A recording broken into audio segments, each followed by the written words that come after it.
Hello everyone. मैं हूं देवाशीष, फिर एक नई कहानी के साथ। कोई बार हमने कुछ पाना या हासिल करना चाहते या फिर हमारे कोई स्वार्थ में हानि पहुंचाते हैं तो हमें किसी के पर क्रोध आता है। फिर क्रोधवश हम खुद का नियंत्रण नहीं कर पाते और ऐसी हालत में दूसरे का बुरा करने लग जाते। तब हमें ये बात का भी ज्ञान नहीं होता कि हमारी इन सब हरकतों का कोई हिसाब करने वाला है। तो चले बिना देर किए शुरू करते हैं आज की कहानी। ये कहानी नहीं, एक सत्य घटना पर आधारित है, जो कि आज से लगभग 70 साल पहले की बात है। मैंने एक दादाजी से सुना था। एक स्कूल में दो दोस्त पढ़ाई किया करते थे, सुजय और दिनेश। दोनों बचपन से ही बहुत गहरा दोस्ती है। एक ही गांव का है।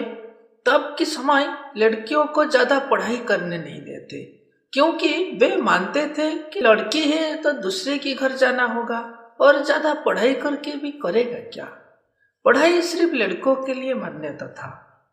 सुजय और दिनेश जो एक दूसरे के घर भी जाया करते थे। सुजय की बाजू वाले घर में एक लड़की थी, पायल। पायल दिखने में बहुत ही खूबसूरत थी। कभी कभी पायल भी सुजय के घर आया करता था, सुजय से बात किया करता था। एक दिन दिनेश उस पायल को देखा तो ना जाने क्यों उससे बहुत ही अच्छा लगने लगा। इससे बातें भी किया। धीरे धीरे दिनेश और पायल की दोस्ती हो गई। फिर ये दोस्ती कब प्यार में बदल गया उन्हें पता भी नहीं चला। वो दोनों एक दूसरे से बेइंतहा मोहब्बत करने लगे। एक दिन पायल आके सुजय से बात कर रहा था। ये देखकर दिनेश को ना जाने क्यों बहुत ही बुरा लगा, क्योंकि जब कोई किसी से मोहब्बत हो जाए ना, अपनी साथी को किसी दूसरे से बात तो क्या, आसपास के देखने में भी जलन होता है। तो दिनेश को भी बुरा लगा, कुछ कह नहीं पाया। धीरे धीरे सुजय से नफरत करने लगा। पायल को भी कोई बार बोला है कि इससे कम बात किया करो, वो मानता ही नहीं। इस बीच दिनेश का दिमाग में एक भूत सवार हुआ। क्यों ना इस सुजय को ही इस दुनिया से मिटा दिया जाए। ना रहेगा बांस, ना बजेगा बांसुरी। मन ही मन दिनेश बहुत कठोर हो गया। कुछ दिन पहले जो दोनों जिगरी दोस्त थे, लेकिन आज दुश्मन बन गया। तो एक दिन दिनेश स्कूल नहीं गया। इस टाइम तो आज की तरह ऐसी रास्ता भी नहीं था। हमारे यहाँ तो धान की खेती की जाती है, वही खेतों के बीच होके स्कूल जाया करते थे।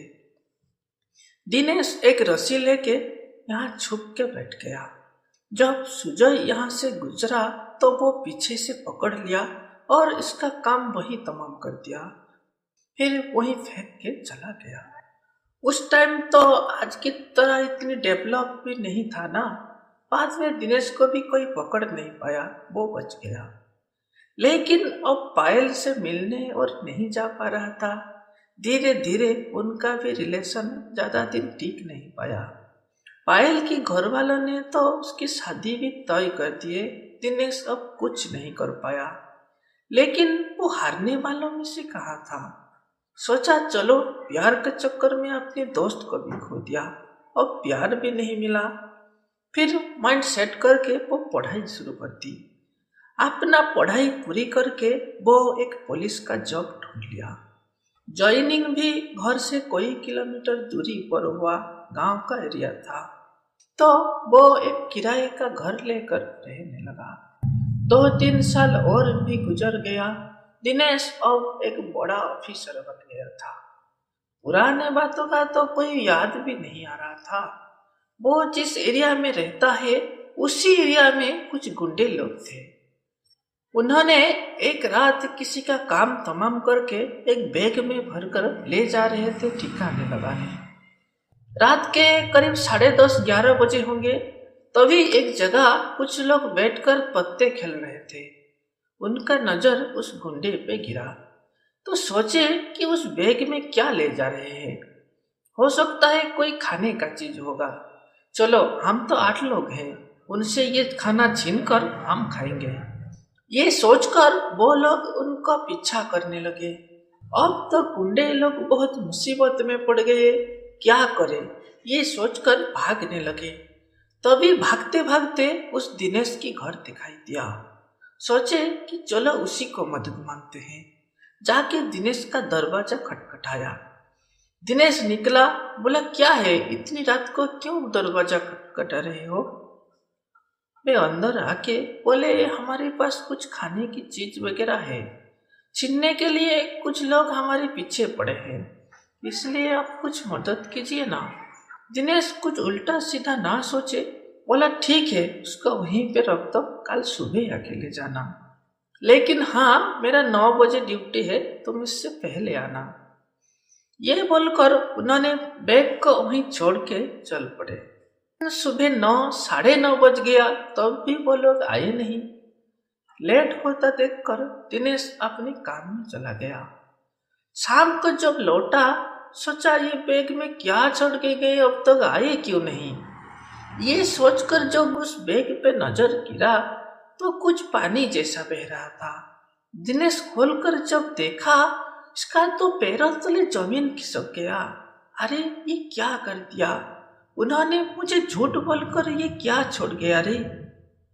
चलो ठीक है, अब तो मुझे ही कुछ करना पड़ेगा।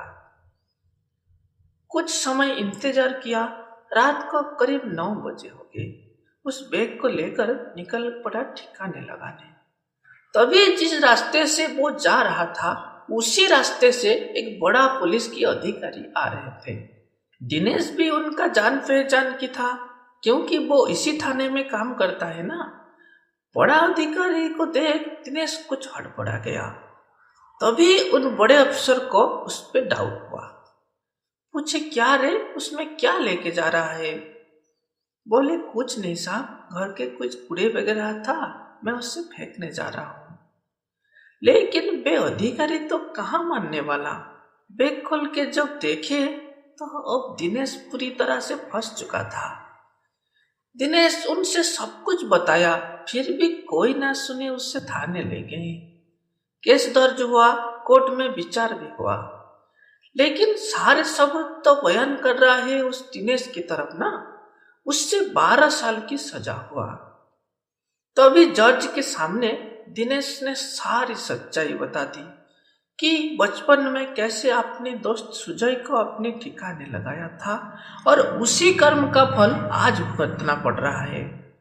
जज साहब भी सारी बातें सुनकर बोले ठीक है, फिर भी तुम्हें तो 12 साल की कैद रहना पड़ेगा। दोस्तों, इस तरह कर्म का फल हमें भुगतना पड़ता है। आप कभी किसी का भी दिल दुखाया हो ना, तो आपको भुगतना ही पड़ेगा।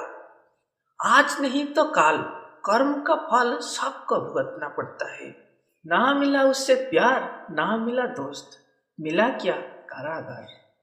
जैसी करनी ऐसी भरनी, सबका हिसाब रहता है जनाब। तो ये थी आज की कहानी। अगर पसंद आई हो तो एक लाइक कर देना। ऐसी और कहानी देखने के लिए चैनल को सब्सक्राइब करके हमारे साथ बने रहिए। Thanks for watching.